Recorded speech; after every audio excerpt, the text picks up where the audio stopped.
Hey, what's going on, everybody, man? My name's Riley. If this is your first time seeing my face here on YouTube, go and subscribe to my channel and leave a like on this video. Before we roll today's clip, I have a few announcements I'll make real quick. We have been live streaming here on YouTube, Kick, and Twitch. The links will be down to those other channels in the description. We've been playing a lot of like PC games like Rainbow Six Siege, playing a little bit of Greystone Warfare. You know, and I'm definitely taking game requests. So if you got a PC and you're also trying to run some games, go ahead and meet me down in the comment section. Hit my notification bell so you know when I go live. And bet maybe we can run some of them up. We've also got a little giveaway up for you guys right now. We're giving away some free money. I know everyone loves the sound of that. So if you're interested in making some free money, details will be listed later inside the video. So make sure you stay in tune for that. And let's go ahead and get on with today's clip. So we're moving over to Florida, my hometown, home state. I'm tripping. It looks like a man's accused of killing his whole family of 4. This is a very heartbreaking case. Prayers go out to all the victims' extended family, not this fucking bum. I don't know. Some dude like this, you know, don't deserve a soul. I'm just being real. First time watching this, first time hearing about this, so we're just gonna react to it together and just hop right in. Let's go. O'Reilly.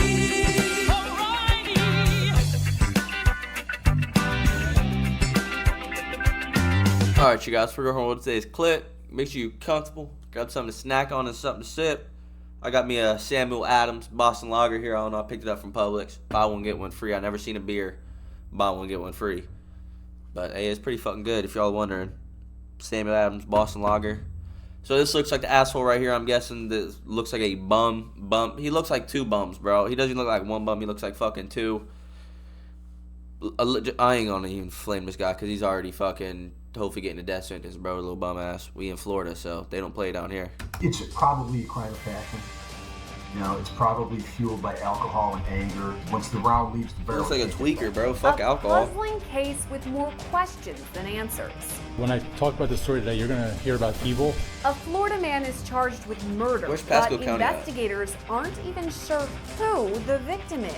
So right now you're in the stage where you've got to build your case. Your puzzles are all so it's out there near Tampa. Now you got to try to pull them together. Oh shit. But the questions in this case don't stop with the mystery remains found in the suspect's fire pit. There's also the question of where this family of 4 disappeared to.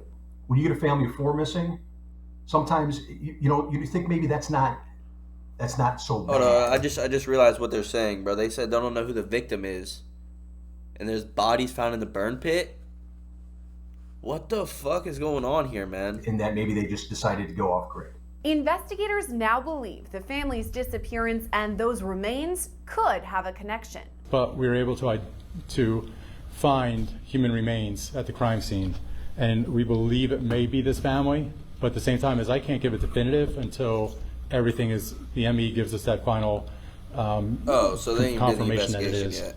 To understand where the case is headed, we have to start at the beginning. That takes us back to Wednesday, June 12th in Hudson, Florida, not far from Tampa. It was just after midnight that this family of 4 was last seen. 26-year-old Rain Mancini, 25-year-old Philip Zilliot II, 6-year-old Karma Zilliot, and 5-year-old Philip Zilliot III. William Svilar is a retired commander based out of Cook County, Illinois. I reached out to him for this story for some insight into the investigation. We know that we have a family of 4 that is missing, 2 parents and 2 young children. So when that comes up, how do we... shit. Whoa, I got this all missed out. I thought the dude killed the family in the picture. Whoa, I'm fucking super sorry if I threw anybody off. That's my bad. Investigators even begin to start searching for this famally. So what the fuck? It starts with the outcry witness. You speak to the outcry witness. You say, why do you think these people are missing? What makes you suspect that they're not gone of their own volition? And then from that interview, now you start trying to find physical evidence or footprint of where they might be. You're going to use any areas that they were last in. You're going to start looking for cameras. Cameras are huge nowadays. Cameras in convenience stores, stoplight cameras, license plate readers, video. You're going to canvass for video. You're going to look at any transactions that may have been made on debit cards or credit cards that they have. If they have phones, you're going to try to ping their phones to see what, triangulate a location, see where their phones are. So there's a lot of footwork when it comes to missing persons, especially when you're talking about tender age and a family being missing. That's a young family, bro. Both parents young. There's a lot of legwork once it starts, when you start talking about a missing person. Now, unless the outcry witness has compelling reasons to think that there's some problems, it's nothing you would immediately jump on. You'd wait a few hours. Like you said, it's family of four missing. Maybe they just went somewhere and they're off their phones or whatever. Unless there was some compelling statements made by the outcry in the call, then you jump right on it. In the late evening of July 11th, the family was spending time with Mancini's mom at her house. Rain Mancini, her friend picked her up at Rain's mother's house. Drove her to Rory's house, which is on Nottingham Trail in Hudson. This was the last time that Rain saw her mother and the mother saw her, which was unusual, as we'll find out later on in the investigation. In the early morning hours of June 12th, the family was last seen at the home of 25-year-old Rory Atwood. They had lived with Atwood in the past and been friends with him since high school. Rain's friend, Rain, Philip, and Rory were all at the house together with Rain and Philip's two children, who I mentioned, and Rory's daughter, who is a juvenile as well, were all at the house while the adults were drinking. Philip and her son, Philip Ziliot, and this is around midnight on Thursday, and her son, Philip's mother, and her son, Philip, spoke on the phone. And that was the last time they spoke on the phone. Per Rain's friend, Rain, Philip, and Rory were all drinking alcohol, and they started arguing. Before leaving, Rain's friend hears someone say, "This is the last time this happened. You pulled a gun on us," referring to Rory. But when investigators first speak to this man, who's now eventually our suspect, he denies involvement. Says, "I saw them. That was it. Don't know where they went." That's the initial response from anybody who is trying to hide something. Like, I don't know. I never saw them. Don't know where they were. Have no idea. That's initially the reaction and what you actually probably expect to hear. And then as things start to progress, so was like a neighbor or friend? Now comes justification. Like, we always ask a lot of questions we already know the answer to. And once we start catching you up in some of the things you should have said, then you'll find people start backtracking and trying to explain these inconsistencies. Even though as an investigator, you know what's going on. But they try to explain and minimize.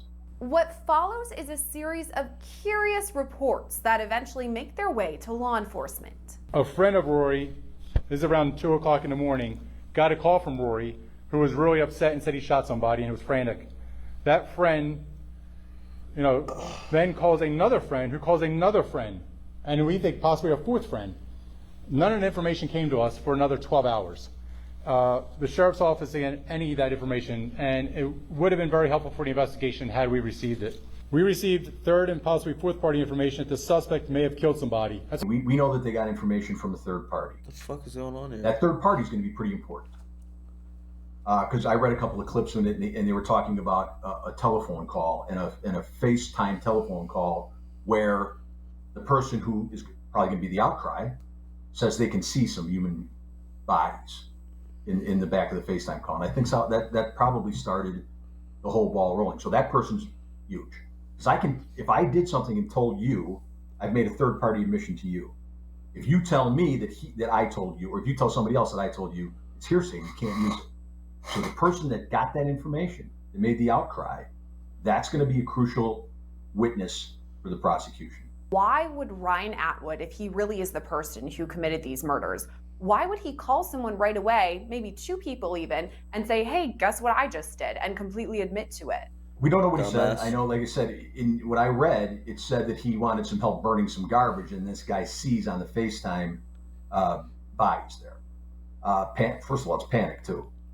He's got 4 bodies there, but he noticed, and I don't know exactly what was said in the conversation or what this outcry person said to the police, but does he say, "I had to kill these people in self-defense," or does he say, "Come here and help me burn some garbage"?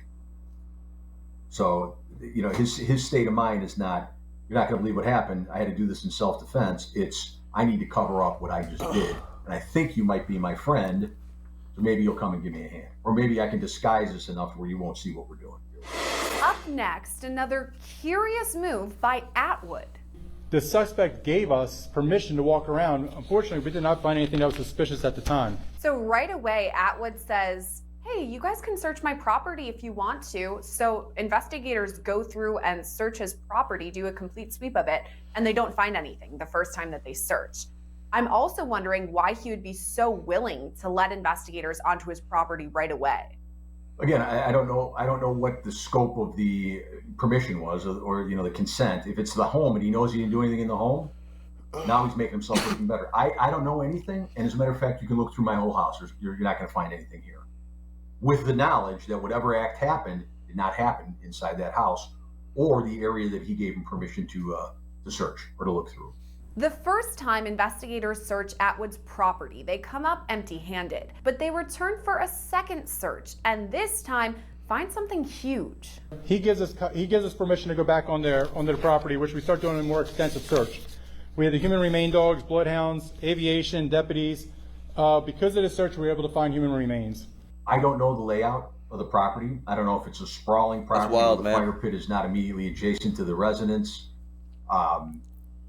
That's the only thing I can think of. It's not immediately adjacent to the residence, or it's not so close where you would include it in just. Bro, I can't believe I just said that, brother. He had human remains burned on his property. Just a casual walkthrough.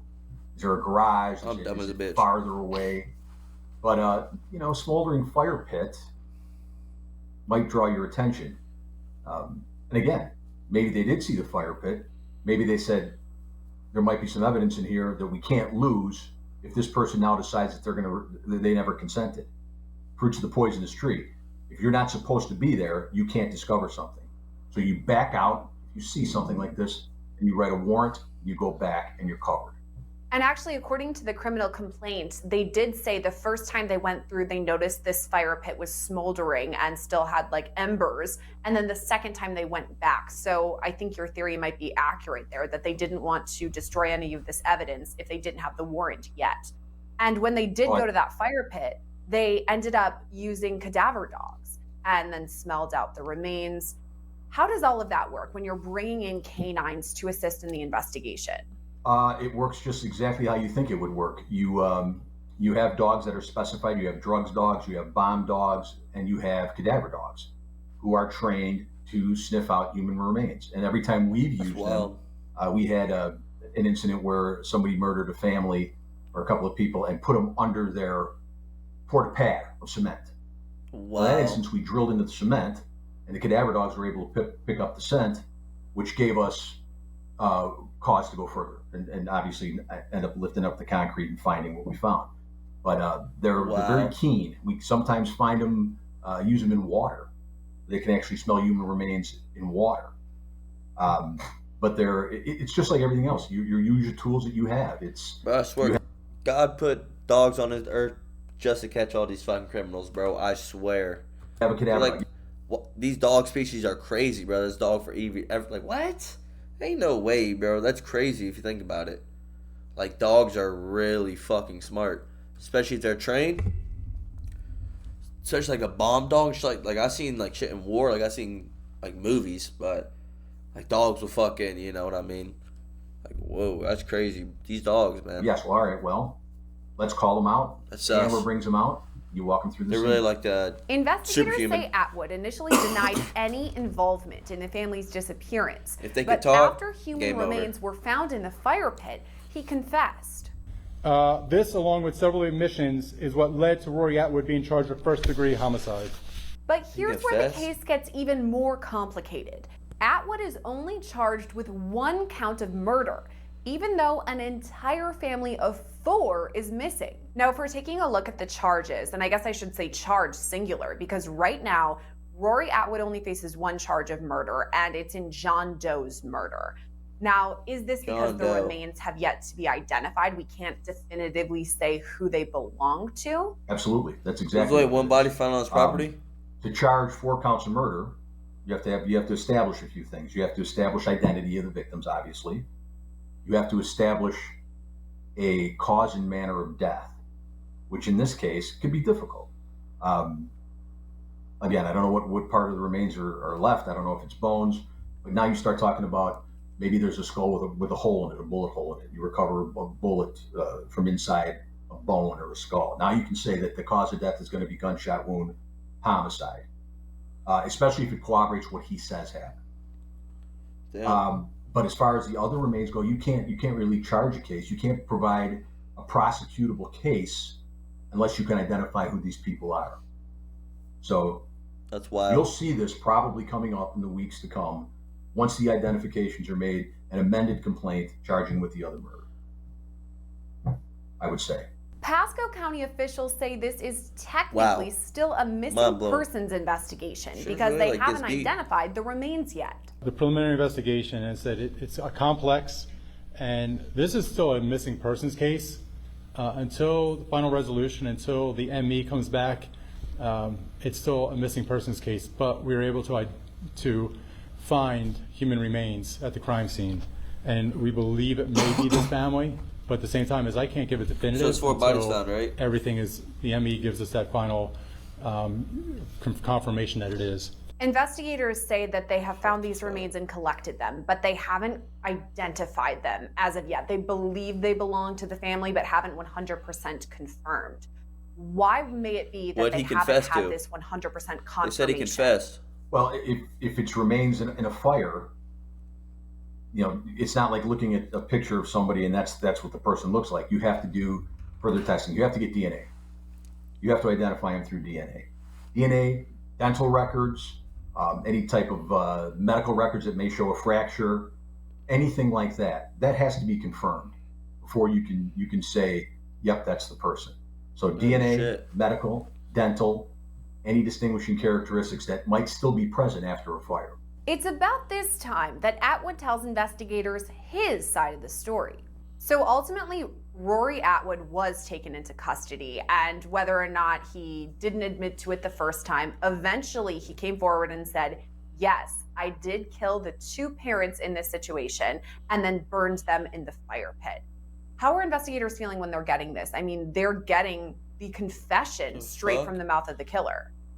It's an interesting thing when that starts to happen. When somebody starts to tell you they committed a murder. We're humans. Wild, bro. What the fuck? We're human beings. Policemen and detectives are human beings like everybody else. It affects you when you hear, especially when they start giving you detail. Well, I'm wondering why he didn't say he killed the kids, though. Is it because, like, he can't man up to it? I'm not too sure. How these things happen. But you cannot allow that to interfere with the way you conduct your investigation. Oh, yeah, they killed the kids, so I killed them. Yeah, you let them tell the story. You don't judge. You don't make judgment comments because if that person's talking to you, you allow them to keep talking. But no, it bothers. I'm sure the detectives were mortified by hearing that type of stuff. I don't think that happens a lot around there. We're humans, but we're also professionals. According to a criminal complaint, Atwood told investigators he'd been drinking with Rain Mancini and Philip Zillia III. Their children, ages 5 and 6, were there at the time, as was Atwood's 4-year-old daughter. Atwood says the fight broke out because of Mancini and Zilliot. But Atwood says that the victims came at him with a knife and threatened his daughter, and that's why he ended up killing them. He ended up shooting them, he says. Is it possible then that he were to claim self-defense as this moves he tried along? burning them, dude. I think that's probably what his story is going to be, self-defense. It's a classic example of somebody trying to minimize their action, and we see this all the time. It's not happening. And as an investigator, you kind of give them that. You give them a little out to tell you what happened. Now, if he's going to admit murder, he wants to mitigate that. He wants to say, yep, I did that. However, this is why I did it. 100%. He's trying to give himself an out. He's trying to mitigate the horrendous act. Now, I don't know how he's going to do that about the children, where that's going to come in. But that's a classic example of somebody just trying to mitigate what they did. I did it. I'm not a monster. Here's what happened. About the children, that's the next thing that's almost unbelievable. So Atwood confesses that he killed the parents. but says he didn't kill the children. He actually says that the parents killed their own children. What'd I say? To me, that's a very puzzling statement. What do you make of it? I think it's a rambling, is what it is. Again, I've seen this on more than one occasion where someone will admit to a certain thing, but the more heinous part of it, they will not admit to it. What did I say, Yes, bro? I killed them. Be a detective, really I didn't dismember them, or vice versa. I'm telling you, I just was doing something for somebody. For them to see what they want, what you want them to believe when you're doing an interview, or you're trying to get a confession from someone, is that you sympathize with them. You understand what they're talking about. You bullshit with them, lie to them. I can understand, and you can understand, a self-defense claim. I cannot understand killing the children. So I can't tell you that and have you believe that I'm still this innocent person that was doing a self-defense thing. Where his story breaks down on many levels is, why didn't you say you were trying to protect the children? Why didn't you say you were trying to act on behalf of the children? If they, in fact, you saw him killing the children, why didn't you say that that's why you acted? Why do you have to put it personally on you? It was self-defense. So he's just trying to cover his tracks. Again, trying to mitigate the heinous act that he did. Cook, bro. Trying to make himself look like a human. Detectives say it's still in the early stages of the investigation. Our search is going to continue of the property. We have a lot more investigative things to do, looking at the property, looking at the home itself, and there's approximately 10 acres there. So a lot of ground to cover. We have a lot of resources that we're going to use, a lot of agencies that are going to assist us as well, including the medical examiner's office. And we have a lot of investigations still due to identify who's there, how many people are there. A lot of this case focuses on the fire pit because that is where these remains were found. And it gets me thinking about past cases that I've worked on, because this does sometimes happen where people attempt to burn the victims' bodies. But as we know, a fire pit in your backyard isn't the same level as, say, a crematorium that's professionally built to do this. So it wouldn't reach the same amount of heat. There would likely be some charred remains, but some things could be left behind that could provide clues. What do you think all of that would look like for the medical examiner or the investigators that are going in and looking at these actual remains? You're talking about, I don't know the size of the fire pit, but you were going to do a thorough examination of everything inside that pit. And I'm talking sifting with sifters and things like that to find what you're talking about. The bones are probably going to be there because it wouldn't be hot enough to burn the bones, as you spoke of. But maybe an ember pops and something gets kicked out there. Now you got something maybe that's DNA, where we can establish an identity. Again, without getting too graphic, inside bones, marrow. That's how you're going to try to get DNA to show that that's the victims. But it's exhausting. It's going to be an exhaustive search. Dogs will be involved again, I'm sure, and a lot of legwork for both the investigators and the medical examiner, because it's the medical examiner's determination, cause and manner, 100%. They're the ones that decide that. So they got a lot of work ahead of them, and I'm sure they're doing it. Because the alleged crime is so gruesome, it's possible Atwood could face the most severe penalty. And this happened in Florida, where the death penalty is still on the table. So do you think if and when this does go to a jury trial that prosecutors would pursue the death penalty? If you can prove multiple murder, if you could prove the burning of the remains, I would settle for nothing less than a death penalty case on this. 100%. I would settle for nothing less than 100%. The prosecutor. A lot of times you'll see them charged with capital murder. They'll come in with a plea and plead out to life, take death penalty off the table, and that's up to a prosecutor, whether or not they want to accept that plea, and also surviving family members. But in Florida, you kill 4 people and you desecrate the remains like that, you better believe they're going to be asking for the death penalty if they can prove those cases. 100%. Despite his confession, Atwood has pleaded not guilty to his 1 murder charge. He's being held right now in Pasco County without bond. Reporting for Law and Crime, I'm Sierra Gillespie. So homeboy confessed that he killed the 2 parents. Now he's saying he's not guilty. All right, bro. I don't know what type of move that's called, bro. But whatever, man. You do you. Yo ass probably getting a death penalty, hopefully. Especially if it's this family of 4 is in his burn pit and they can prove that he killed those 4, not the fucking parents. I knew he was gonna pull that card. I don't know. I just knew it, man. It's dude's fucking mind's gone, dude. That dude doesn't deserve a soul. He needs a death penalty, 100%. Let's go ahead and roll this out, Joe. Let's go. All right, y'all. We're going to go ahead and wrap this one up. If you enjoy this type of content, I'm going to link a place right here in the video. It's going to have all the reaction videos on there for y'all to check out. We got the little giveaway up I was talking about in the start of the video. Once we reach 500 subscribers, we're giving away a couple $50 gift cards. Time of this recording, we're only about 70 subscribers off, so we're super, super close to it. Appreciate if y'all just go down there, smash the subscribe button, hit a like on this video, share it for extra points. And yeah, you're in for the giveaway. Easy as that. Stay tuned for the $500 subscriber giveaway special. So other than that, we in those live streamings, I was talking about y'all go check me out in them lives. We've been playing a lot of PC games there, so if y'all trying to come tap in, like I said, also hit the bell so you ain't missing when that live does come up, and y'all come say what's up. And other than that, we're gonna wrap this one up. We'll catch y'all later. Peace.